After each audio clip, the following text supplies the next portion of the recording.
everyone, welcome back. Today I'm going to be doing a video all surrounding speech and how you guys can help to bring speech on.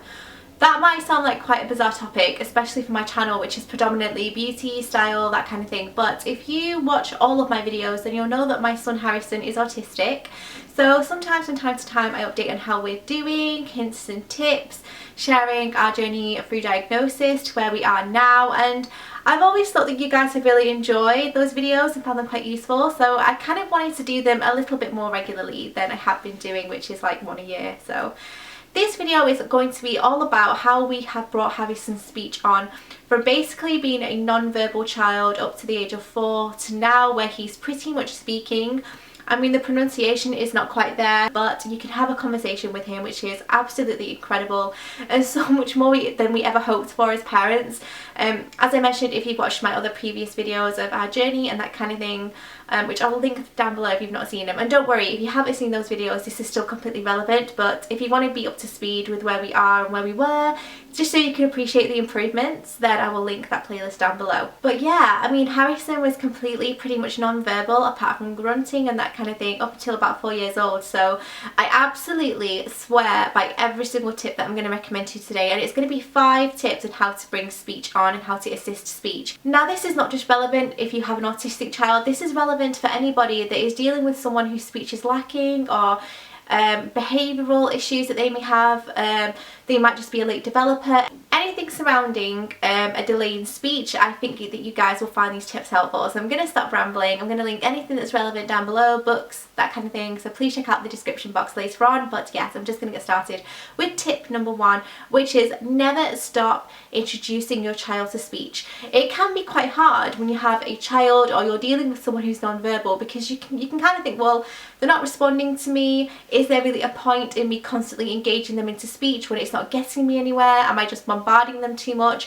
For us personally, and don't forget, these are just tips that we've done that have worked with our child. It doesn't necessarily mean it will work for every child, but if, you know, I was willing to try anything. And what I mean by constantly introducing your child to speech is basically never stop engaging in speech around your child. Constantly speaking to them and to others. I think sometimes in this day and age we can be swept away with social media and we don't really communicate by our words too much. It's all kind of social media, it's all through text message or through other things, and I feel like there's nothing like a good old-fashioned conversation. So constantly let your child see you be engaged in speech. Let them know just how important verbal communication is, and I promise you that they will be picking up, they will be absorbing a lot more than we actually think. And I honestly think that if you're constantly engaging with speech, then it just gets them familiar to words, to phrases, and just to let them know that speech is definitely expected from them and it's something that they should be hearing all the time. It definitely can get a little bit boring constantly making sure that you're speaking around that child, but it's very, very important and something that they need to get uber familiar with. So never stop communicating, get involved in conversations, instigating conversations, just so that they become familiar with speech and watching speech and conversations take place. This kind of rolls in tip number 2. So tip number 2 is constantly engage in speech with your child. Again, it can become quite pointless, it seems, to keep engaging your child in conversation when they don't seem to be understanding or responding, and it can become a little bit kind of frustrating and tiresome, but honestly, you need to persevere with it, definitely and absolutely. Keep your conversations brief, keep them light, keep them concise and simple. So sit them, the way I did it with Harrison basically is his attention span was quite low when it came to speech. So what I would do is I would sit him on my knee and wrap his legs around my body, and I'd have that face-to-face interaction with him where nothing else outside of this little bubble here existed. So I was speaking to him, and even though I was getting virtually no eye contact back, I would give him constant eye contact and I would speak to him, and nothing else would exist around us, so that there was no distractions, there was no television on or anything like that, and we would basically just sit and I would just basically keep repeating myself, which I'll go on to in a minute because repetition again is key. And that just gave us time to sit together, for him to know that I'm actually speaking to him, I'm not just speaking around him like he will have seen. This is where I'm sat and I'm engaging Harrison in conversation. I want Harrison to be listening to me, and even though he may not be taking it in completely at that time, as I mentioned before, with autistic children it's very typical for them to be 5 or 6 words behind.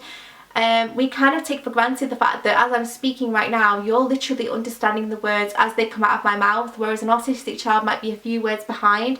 So it's important that you slow down, you wait for that catching up, I guess. You wait for them to understand and then move on to the next word, and then that will just give them time to process what you've said. And that's definitely very, very important, especially when it becomes to the understanding, because again, that is something that they need time to process the words to make sure that they're actually filtering what you're saying. So short, concise, relevant conversation. And relevant conversation leads me on to tip 3, which is find their interest. So it's very difficult for a child with autism typically to want to engage in conversation that they're not relating to, that they're not interested in. And even though in society that's definitely expected of us and of them, it's quite difficult to get them to channel into something where they have zero interest. So at first, when speech is lacking, definitely find that key interest of theirs. With our son, it was numbers and television programs that he loved, and it was cars, toy cars. So repetition, constant repetition of numbers, constant repetition of hearing dialogues from films that he liked. And basically, it may seem that television is a bad thing. I am a bona fide believer in television. Obviously not in excess, but I feel like some people have such a downer on their kids watching TV. They're learning, and what is not to love? It's colourful, it's stimulating, the words are there, the interaction, the brightness. I am all for letting Harrison watch television when he wants to. Again, not in excess, it has to be limited, but there's nothing wrong with letting him watch their favourite films, because they may hang on to that speech. For example, one of Harrison's all-time favourite movies when he was growing up was the Disney Pixar's Wreck-It Ralph. I think it's Disney Pixar. Pretty sure it is. And we basically used to hear Harrison try to replicate some of the dialogues. So we'd sit there and he'd start grunting, and the pitch and the pauses would all be the same, the length of the words and that kind of thing, but it just wouldn't be words, it would be sounds. And I definitely tuned in on that straight away. I recognised it. So what I started doing was I started doing the exchange. So I would do one part and he would do another, and then I knew that this was exactly what he was trying to replicate, and eventually those grunts and sounds turned into actual words, which was amazing. It was just so liberating for that to happen, because we knew he was trying, and it also gave our speech therapist something to work with, because Harrison had transitioned from grunts and sounds onto actual words, and the understanding definitely follows. Get the words there first, and honestly the understanding will definitely come. If you keep up with it and you keep putting the hard work in at home, then the understanding will definitely follow. So that was amazing for us. And also numbers, so constant repetition of his number sequences. We would just go over them and over them, and at first it would be you know, you wouldn't really get what he was trying to say, but you'd get the amount of things he was saying, and then you would know he would reach 10. Eventually, again, those grunts turn into words of 1, 2, 3, 4, and honestly guys, it's so rewarding to hear your child speak after constantly kind of trying. It's definitely there. Don't give up hope, keep at it. And that moves me on to my tip number 4, which is constant repetition. So this definitely goes hand in hand with a lot of the tips that I have said, but with autistic children, and I know I keep mentioning autistic children, but that is the only one I have to go off in terms of Harrison, because he doesn't have any of the behavioural issues, he doesn't have any of the learning difficulties. It's purely autism that Harrison has, so I can only really relate it to that. Layla spoke very early, she was right on track, so I've only ever had this experience with Harrison. So for me personally, it will be like autism related, but I feel like, again, all these tips are relevant to any child or anyone with speech delay. All these tips are key in helping them to grasp that speech, and repetition is no exception. So even though it may seem daunting, frustrating and just infuriating to have to constantly repeat yourself, it's absolutely key to getting them to be familiar with phrases and certain words. Harrison didn't respond to his name till very, very late in life, but obviously he constantly heard it. He constantly heard his name being spoken, so he was familiar with it, but he just wasn't saying it back. So obviously that constant repetition, that constant reminder to speak was definitely something that we had to work on. And also just letting Harrison know that something was expected of him. I think it's quite difficult for children that have speech delay to realise that a conversation is a two-way street. Like, it is easy to sit there and just let them be spoken at, but it's very important to let them know that a response is expected from them, because if they don't know a response is expected from them, then you're less likely to get it. So let them know that it's their turn. You pause and you may be able to say something like, Harrison's turn, Harrison say it, what's Harrison been doing today? Make everything very relevant to that child and constant repetition. And I promise you, repetition is the key. And one of the things that that we do a lot of in our house, and not so much anymore because we don't need to, but at the beginning when we were first delving into speech, it's something that really helped. And my final tip is my most used tip, and something that I still do now, and something that whenever I've gone to meetings with psychologists and speech therapists and Senkos and all that jazz, all of which you will know of if you're going through diagnosis or you have a child that's been diagnosed with autism. We use this a lot, this technique, and every time again I mentioned it to speech therapists, they were like, we can definitely see why that would work, and that's perfect, keep doing that, that is a brilliant idea. So make your words and your phrases sound more interesting. There is nothing worse than sat listening to someone who's completely monotone and speaks like that and everything sounds the same and it's just so unengaging and you get bored. And that is an adult getting bored. So obviously a child is going to switch off pretty much straight away when you start speaking to them in a very boring, monotone kind of way. So what we did is try to make ways of our words and our phrases sound more interesting. For example, instead of just saying Harrison, I would say Harrison, and I would elongate my words and I would just make them sound a little bit more interesting than the typical Harrison. And I found that when I kind of jazzed up the words a little bit, made them sound a little bit more interesting, a little bit more positive, a little more elevated, that he responded more and I'd watch his head turn, and he wasn't doing that before. So make your words sound more interesting, use your body to speak. I'm definitely a hand talker, like my whole family are families of hand talkers, and it is quite frustrating for some people because it can seem quite animated, but I promise you, children love that. They love that physical gesture to coincide with a word. So I would say things like, Harrison, do you want a drink of water? Or are you happy today? And again, we did learn sign language because we did think that Harrison wouldn't go on to speak. So we use a lot of sign language. We use Makaton. We also use the picture exchange symbols before the words came, which is basically showing him a picture alongside a word. So we could use that word association. And it's definitely something I'd recommend. Again, I'm going to put all this info down in the box down below so you can go and click on the links and have a look. But any kind of physical gesture, whether it's with your body or with an object, always helps to make speech sound more present and more relevant. So use it. Use that to your advantage. Instead of just offering them a drink, have the drink ready and say, Harrison, or whatever child you're dealing with, would you like a drink? And they can see it. Drink. That's a drink.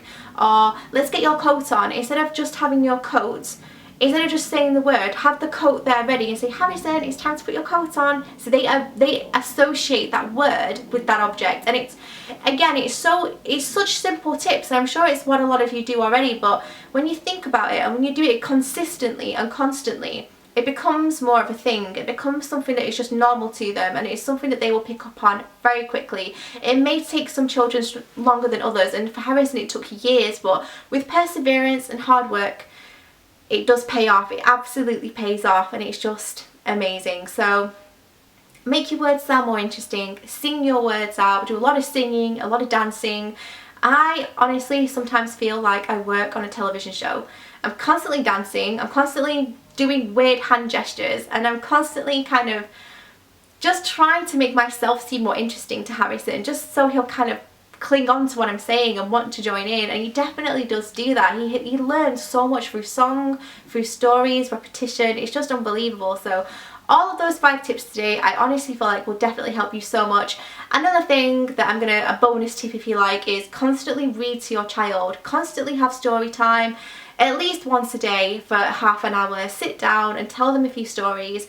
I know that that might seem quite unrealistic for a child to sit down for half an hour, but if you start it at 10 minutes, go on to 20, go on to 25, then on to 30, and eventually just kind of add 5 minutes to it every day. If you can't even do 10, 20, 30, perhaps do 5, 10, 15, whatever works for your child, but just get them sitting with you and engaging in listening to words being spoken.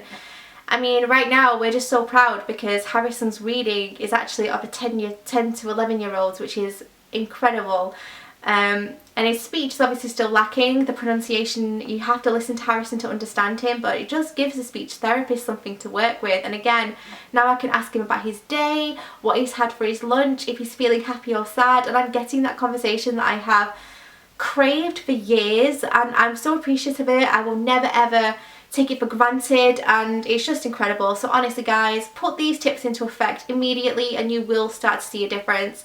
Again, I'm not saying it works for every single child, but it's something to try if you're kind of feeling like, am I doing everything that I can? Is there something else I can try? And you may feel like you do some of these already, but just take note of it. Just be really conscious about it, and honestly it will follow. So thank you so much for watching and listening to me bang on. I know sometimes it kind of feels a bit like a lot of work, and it definitely is a lot of work. Having a child anyway is a lot of work, so having one with additional needs is definitely hardcore, but any tips that I can give, I always will. And please pop any comments or questions or your experiences down in the comments box below. And obviously if you guys had any tips that you can share with the rest of us, please let us know what you guys have been doing to help bring speech on. I hope you've all enjoyed this video. I'm going to link a couple of videos at the end that you can go and watch to get you up to speed with our journey, where we're up to, where we were.